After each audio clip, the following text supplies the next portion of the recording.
Hello everyone, Ramsey here from Temecula Auto Repair and Transmission in the heart of Temecula and Murrieta. We are a bumper-to-bumper automotive repair shop doing everything from routine maintenance to major repairs and everything in between.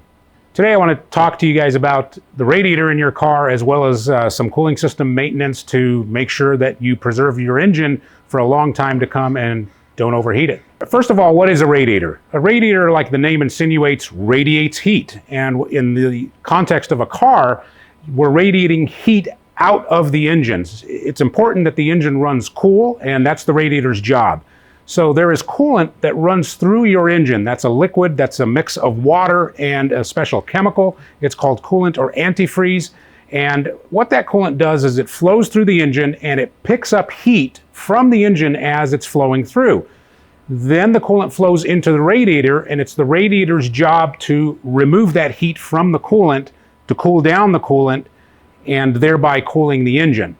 So the components of the radiator are the core, which is the main part of the radiator. And if you look at a radiator, you look at the center part that's all metal, that's the core. There are coils in that core as well as fins. The coil is where the flow of coolant is. That is to say, the coolant flows through those coils and air flows through those fins, and that's how that coolant is dissipated of its temperature, of its heat that came from the engine. So that's essentially how the radiator works. Touching some more on the various components of the radiator, essentially when you look at a radiator, it's all one piece, but it does have some components that make up the radiator itself. I already mentioned the core, which is the center of the radiator and essentially the part of the radiator that does the job of cooling the coolant. Other parts of the radiator are the tanks that are mounted to the sides of the core, and there's also the pressure cap, or what most people refer to as the radiator cap. With regards to the radiator cap, that's usually and typically on top of the radiator, as well as in some other models, depending on whether or not it's equipped with one, there would be an expansion tank and the cap would go on the expansion tank. Quick word of caution regarding that radiator cap is you need to make sure you absolutely have a cooled down engine before you remove a radiator cap. And most of those caps, if not all of them, have a warning on there not to remove it or loosen it up while the engine is hot. Please pay attention to that warning. Do not touch the radiator cap or try to remove it while the engine is hot and while the radiator is hot. You need to let it cool down before you do so. As far as the tanks are concerned, there is an inlet tank and an outlet tank. The inlet tank is where the coolant comes into the radiator, and once it flows through those coils and cools off, it goes to the outlet tank, and the outlet tank distributes the coolant back into the engine. The way that the coolant comes into the radiator is through the upper radiator hose, and the way it goes out of the radiator into the engine is through the lower radiator hose. Those radiator hoses are rubber components and they're flexible, and with time they do deteriorate, so that's something that you should keep an eye on. Some of the most common failures that we see in radiators is that they leak. Those leaks are typically caused by corrosion or by separation of the tanks from the core.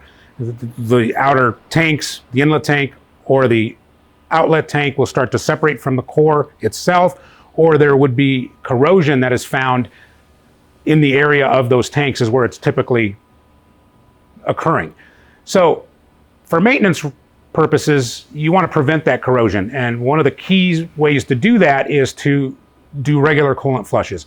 We recommend flushing the cooling system, flushing out all the coolant and renewing it with fresh coolant every 2 years or 30,000 miles, or based on what your owner's manual says to do if you have a maintenance manual that recommends it. Some manufacturers don't have an interval that they recommend, and in which case we would ourselves recommend every 30,000 miles or 2 years.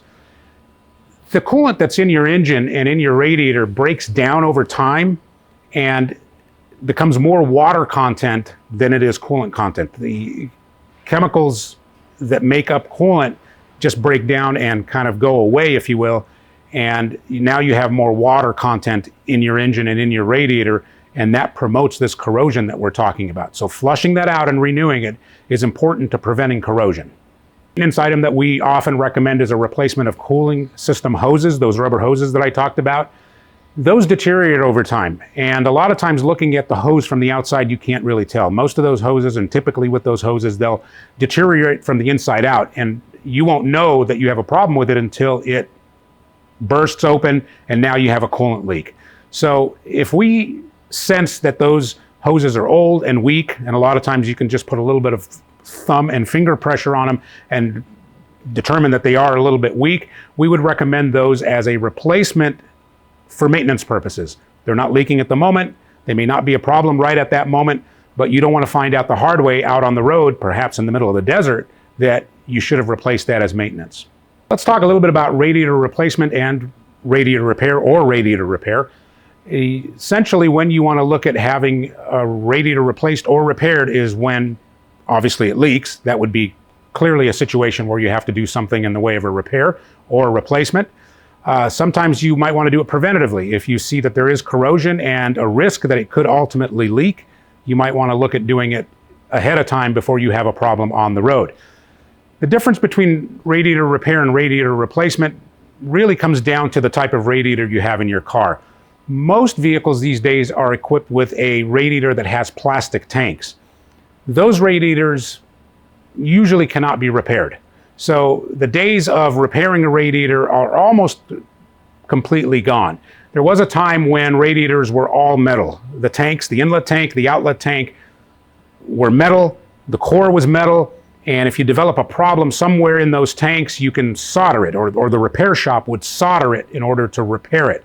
If you have a radiator that's equipped with a plastic tank, there really is not a way to repair it. So if there is a problem that develops, either a leak or there's corrosion, and we make a recommendation to remedy that situation preventatively because there's corrosion, that remedy would be a replacement of the radiator.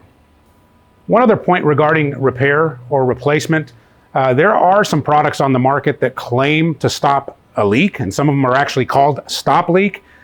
We don't recommend those. We have seen situations where people pour those in to stop a leak in a radiator and they do damage to the engine. That sealant just gets into the cooling system. It can damage the thermostat.